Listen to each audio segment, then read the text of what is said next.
Hey everyone, welcome back to Columbia City. This is episode 36, and today we're going to be working in the area over here by the freeway, pretty close to downtown. It's going to be next to the Central Park district that we built a couple of episodes ago. We're going to be building a rail yard with Tim the Terrible's new North American rail networks. It's really one of my favorite builds that I made on the map, and I think you're absolutely going to love it.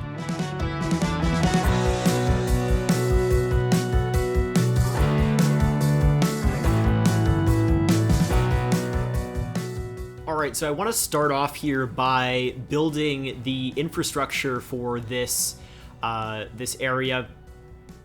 I'm beginning by placing a road sort of across the freeway here. I really thought about how to make this infrastructure for a long time. With some trial and error, I'm pretty happy with what I came up with. We've got this, I guess, diamond style basic interchange here between the highway and that main road, which I end up upgrading to a 6-lane road. And we are going to be using Tim the Terrible's North American rail networks for this rail yard. So the actual asset size on the Steam Workshop is like hundreds of megabytes for these, but apparently if you load them with the loading screen mod, it goes down to about 100 megabytes. I might be totally wrong on that, but from what I understand, this isn't an insane investment in your game. Like, they're totally worth it to download if you're building an American city, and I highly recommend it. Don't let the large file size dissuade you from using these, because these are totally essential for any American city in this game, unless you're on a complete potato computer and you're building an American city. Definitely be downloading these. For you Europeans, you're probably still going to be using railway mod stuff, but yeah, for us American builders, this is totally game-changing, and I've been waiting for these for months, and they're finally out, and I loaded my game like, what are we going to build today? And I knew immediately that we were going to build a rail yard, and it was, yeah, this build is really cool. I like it, and I hope you do as well. It ends up producing some insanely realistic shots at the end, which I'm really happy with. If you can't tell, I enjoyed making this episode. Anyway, this whole interchange area I've been procrastinating for a while because there's a lot of open space in between the roads, and it's sort of scary trying to fill that in an urban area because it seems like you're not going to fill it with enough development or anything like that. I ended up just using trees. It looks fine. So as the rail yard starts to take shape here, we're going to hop down on ground level and start placing some freight cars on the rail yard itself, and we'll take a look at some Google Earth reference of the location that I based this rail yard off of.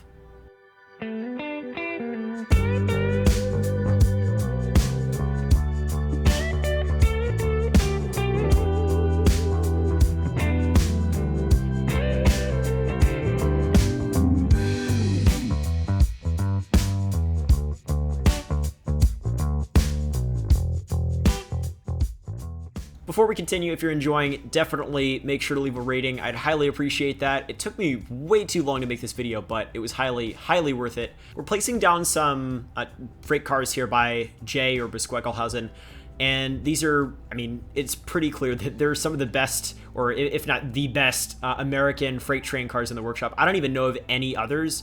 Maybe a couple. I think Tim the Terrible has a couple that work for American rail yards like this, but really, Jay's got an insane selection, and you just have to subscribe to like 1 or 2 collections. I'll link the main collection of these in the description. Well, it's just one Steam Workshop download, and you'll have all of these. And check out Jay's Workshop for more amazing trains. This rail yard here is based off of a location that I found in Seattle. It's north of downtown, and it is surrounded by a bunch of warehouses, but surrounding those are suburbs.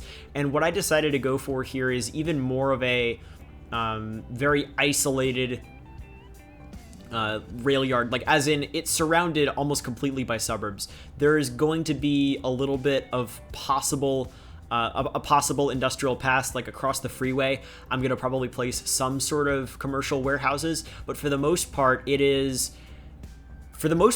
yeah, it's just very isolated within a generally residential area. And although the one in Seattle is surrounded by warehouses, it's mostly, a lot of residential surrounding it. And we're going to have the same sort of feel here. whatever industry did exist up the hill, or I guess up the cliff by close to Central Park, that industry has been replaced by suburbs and a lot of newer apartment buildings, which you'll see a little later. And that's pretty typical of a lot of cities that have a lot of new development going on. A lot of the time, it's industrial buildings that were used to, or at least the land from the industrial buildings was used to make newer apartments or condos or shops or mixed-use development like we end up placing. And yeah, right here, I'm doing what is probably my favorite part of this episode. Okay, I'm placing graffiti all over these freight cars because it looked cool and I had graffiti props, and I am used to freight cars like this looking like they've got, graffiti all over them, because whenever I take the train into LA, I'll just see tons of these, and it is, something I just had to do in game when I saw the size of these, which looked way too clean to be realistic. I had to add graffiti on them, and I think it looks great. Let me know what you think in the comments. Hopefully you get a little inspiration from that. I'd love to see what you guys can do with graffiti-filled rail yards. That would be really cool. And then I do have some Union Pacific locomotives at the way right end there, but only on the longest section of train cars. But anyway, we are moving into a part of the video where I'm just basically planning the road layout for the area across from the rail yard, across the freeway. I'm making sure that the road layout makes sense in that it is the same sort of road layout that you see on the other side there. Like, this road layout was planned decades and decades ago, before the freeway even existed, and it's supposed to look continuous here.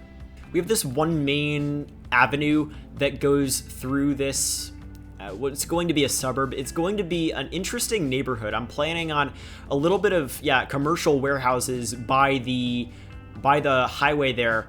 And it's going to be really, really clear that gentrification and lots of new high density development are creeping up on this neighborhood, because it's pretty close to downtown, and we're going to have there be a transition from the high density apartment buildings to the sort of industrial corridor there.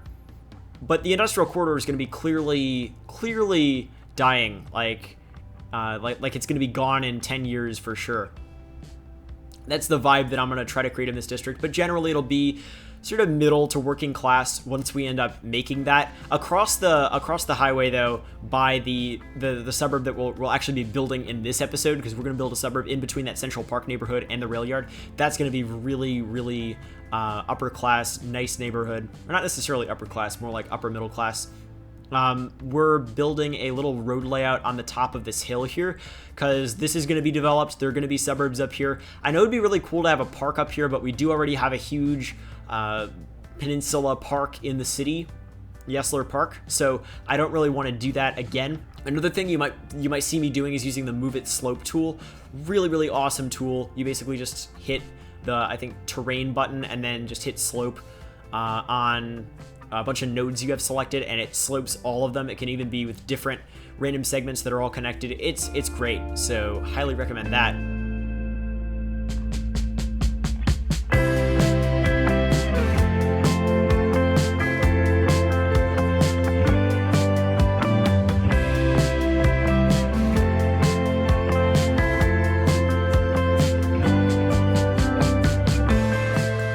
Now we're going to be building a bunch of high-density apartments on this main avenue that transition out into pretty vast suburbs up in those blocks up in the hill there, in between here and Central Park. I've done a lot of stuff like this before, so I'm not really going to talk about it. It's mostly just, transit-oriented development, where you've got transit on this corridor here in the form of a light rail line, and then the city is upzoned around it.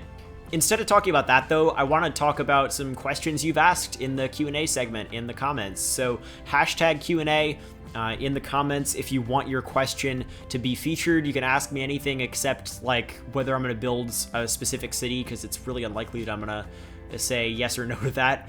So I want to make sure I get to all the questions I can answer. First question here is a pretty big one. So there's an update on this, and I could save this for last, but I'm gonna do it first. Question is from Tech Needs T, Well, I have tea for you, Tech. Tech Needs Tea asks, is New Windsor over, or is there going to be another episode soon? Okay, update. New Windsor's over. There's the tea. Yeah, so I've been saying that New Windsor is not going to be over for a while now, because that's what I thought. I've only had a change of heart on this very, very recently, when I realized that it's unlikely that I'm going to consistently build in that city really ever again. And if I did finish it, it would be like 5 years from now, and it'd be totally outdated. So I want to finish it right now while it's still going strong, and that's what we're going to do. I'm going to be releasing a series finale video that's a really, really long in-game segment where I go around flying around the city in-game with my low frame rate, just to show you everything that we've built, because I feel like I'm sort of obligated to do that before we end the series. And I'm going to do a cinematic video, maybe some transit ride videos. There are, so there are going to be a couple more videos, and those are probably going to be the next videos on the channel after this. So there's a chance there's no Columbia City for like 2 weeks, but I really do need to close New Windsor out here. I know a lot of people are going to be disappointed about this, and I know I've said that New Windsor would be continuing in the past, and I totally apologize for sort of misinforming you on that. I thought that I was going to be continuing New Windsor like 100% until very recently, when I sort of realized that expecting myself to do so was unrealistic. I realized that some series just need to die at some point. New Windsor's been going for like 3 years now, or 2.5 at least, and I haven't built consistently in it in a long time. I want to be able to focus on Columbia City, and you're still going to get a really awesome cinematic video of New Windsor. There's not much else we would have built in the city that's different from what we've built already. We'd probably just build more suburbs and maybe a couple of unique builds, but those are all builds that I could probably do as individual mini builds on the channel.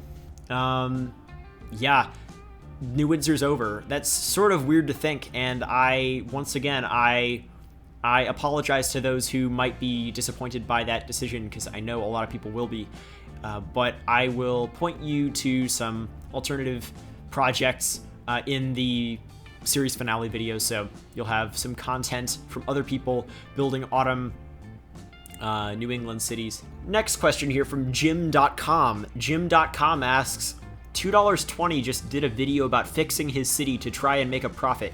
Is that something that interests you? No, I will not be trying to make a profit in Columbia City, because this city barely runs. Like, I crashed multiple times trying to record the cinematics for this episode alone. This city will not ever be functional. I mean, I have like 70% unemployment in the city right now, which will be fixed. We will build industrial stuff. I know everybody wants me to. I will get to that. Right now, I'm just trying to expand the core of the city so it feels like a real city, and then we'll get to the harbor, which will be a really, really awesome build.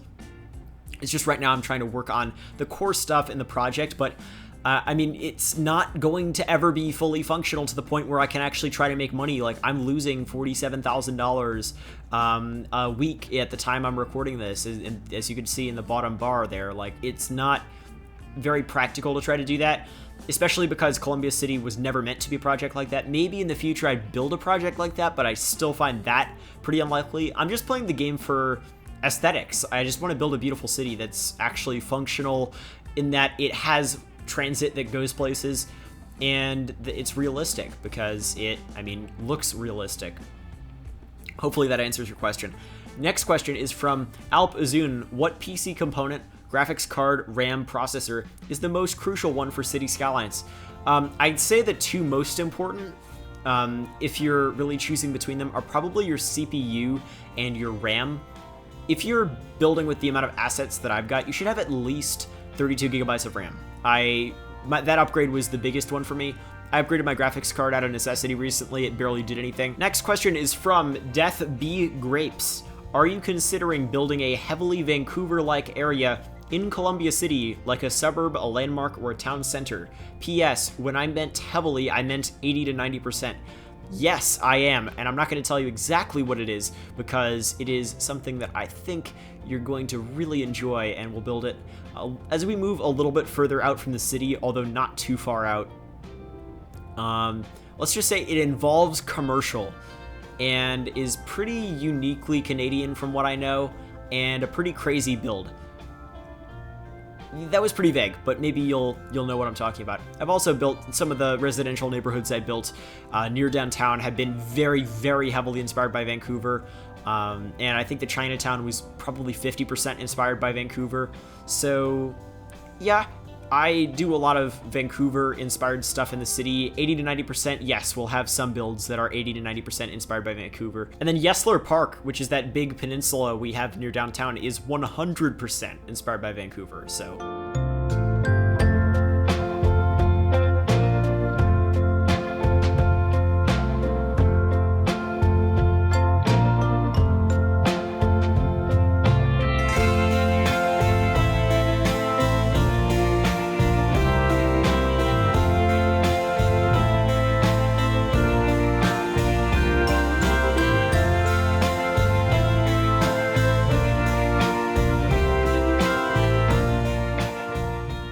This song literally sounds like it's straight out of Velvet Underground and Nico, but maybe that's just me.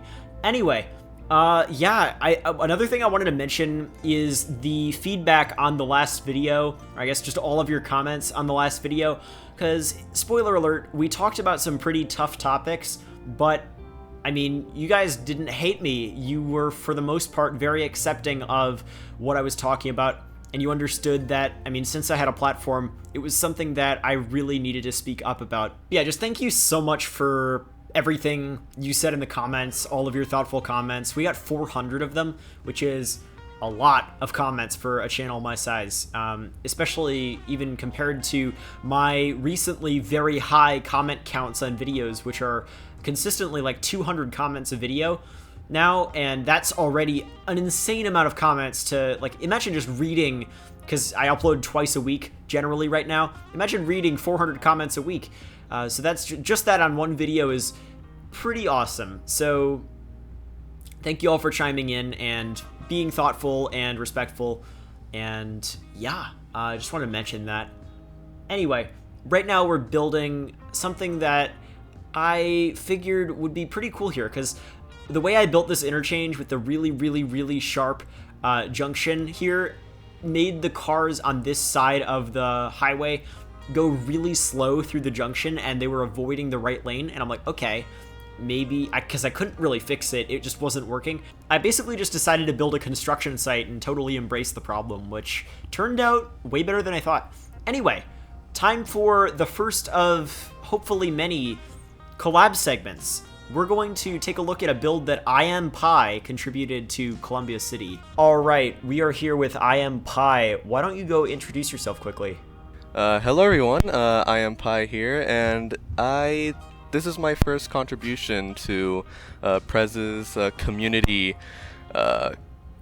what would you call it? It's like a collaboration, basically. Yeah, collaborations. What I decided to do here was something that I've been doing on my series on my channel, which is Saguaro Valley. It's a Phoenix, Arizona inspired city, and obviously there are a lot of suburbs, so I thought, why not just make a suburb? And I'm pretty sure Columbia City is lacking in that department too, so... Yeah, like, I love the way, because this is, initially I thought, wow, why are there all these older looking houses next to each other? But it looks like a cool, maybe upper middle class, like rustic looking development that you might see in Seattle suburbs. So it's really awesome. And I mentioned to you that this is really inspired or loosely based off of this small town, I want to say it is, called Paulsville. I'm not sure if I'm pronouncing that right, but it's just across the bay from Seattle, so I think the geography just matches up perfectly there. And yeah, that's just this little community that's it's a lot of repetitive housing, very green, and it's just a nice little humble village that I thought would be a really nice addition to Columbia City. One thing that I did not include was this.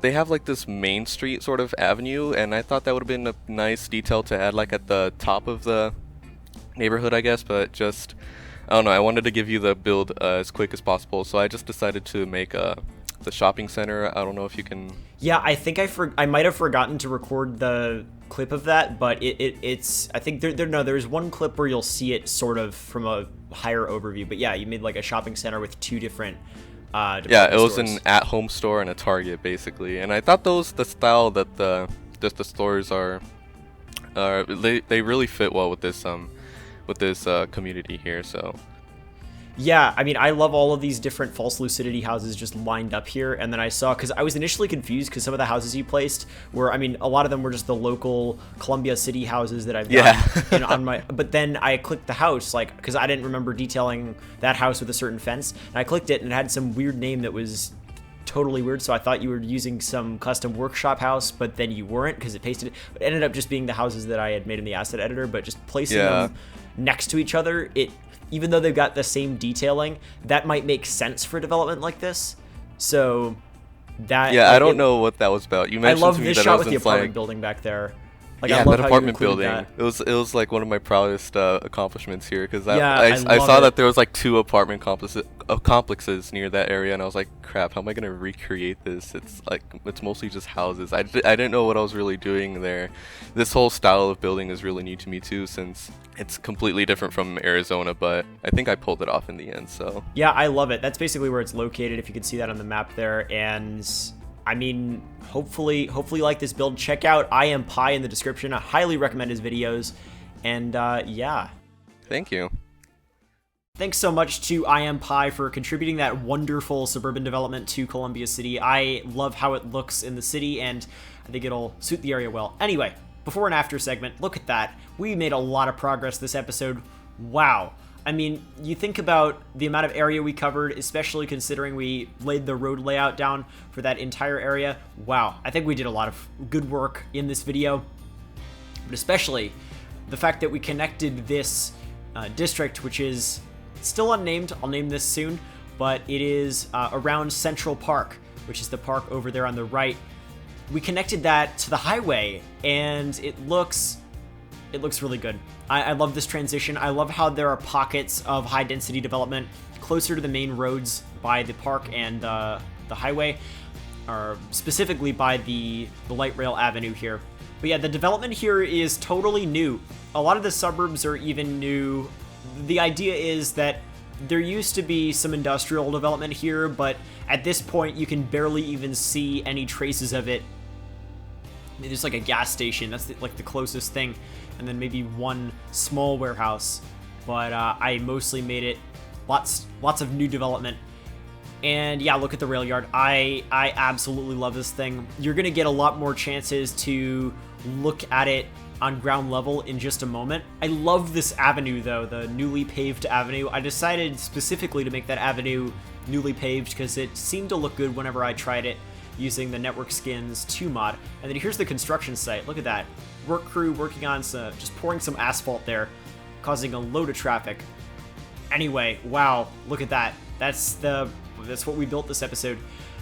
It's looking a lot more complete. Imagine the area once that entire road layout that we placed this episode is filled out. Columbia City is truly becoming a city, and I am totally ready for it. Down on ground level, we have some pretty cool graffiti here. You'll see that some of the graffiti is not quite aligned properly with the freight cars, but I will go in game and fix that at some point. It was just I was trying to place it down pretty quickly and I had to raise it up, and sometimes I didn't raise it up enough or I raised it up too much. But we've got a sign or some graffiti here that says graffiti is not a crime but spelled incorrectly, which is sort of cool. And lots of graffiti all over these freight cars here. I am totally loving it. Look at the Amtrak train going by. Coast Starlight. Yeah, here's the light rail station up on the main road here. The avenue, you've got a lot of transit-oriented development around here, a lot of cars flying into that transit-oriented development, apparently. But having the light rail line there, I think is pretty realistic. And this is what the vibe of the neighborhood looks like.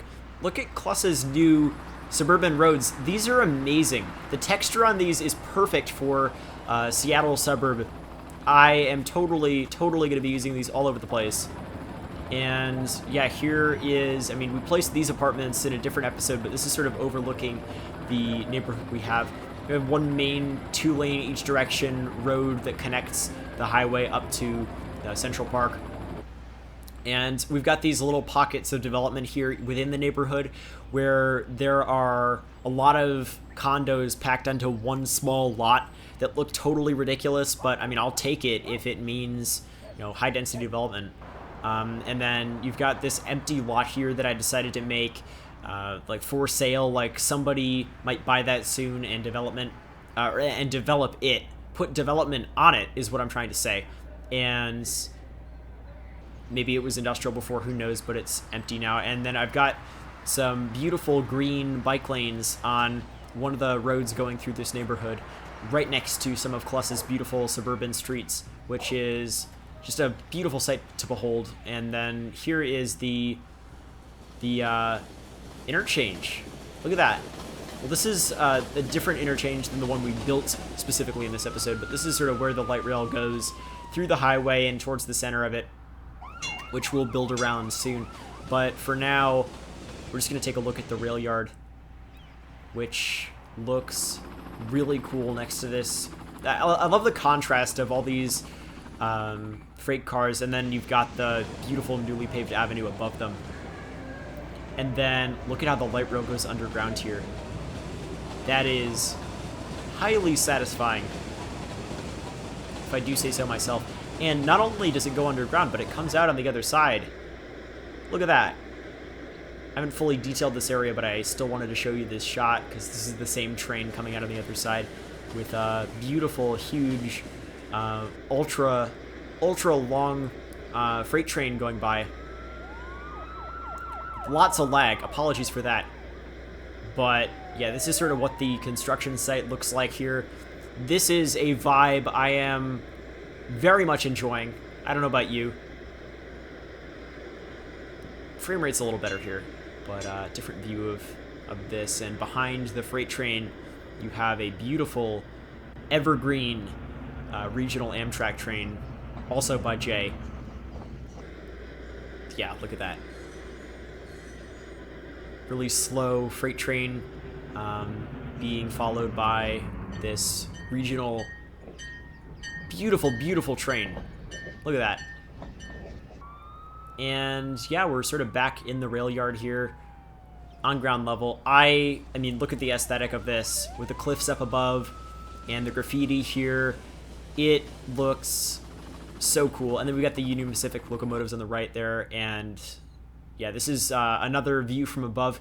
You can really visualize the way the traffic sort of merges here. It's a little glitchy, but for the most part, it's pretty cool. I like it. Anyway, it is about that time. The video is over. Hopefully you all enjoyed. If you did, make sure to leave a like, subscribe, and follow me on Twitter and Instagram. Those are in the description of the video. And if you want to download the save game for Columbia City, you can head over to Patreon. That's in the description. And you could, I mean, if you want to just give me $1, you can get early access to videos. And the $1 goes pretty far. So highly appreciated. Thank you for all the support over on Patreon. But yeah, that's about it. Hopefully you enjoyed, and I will see you next time.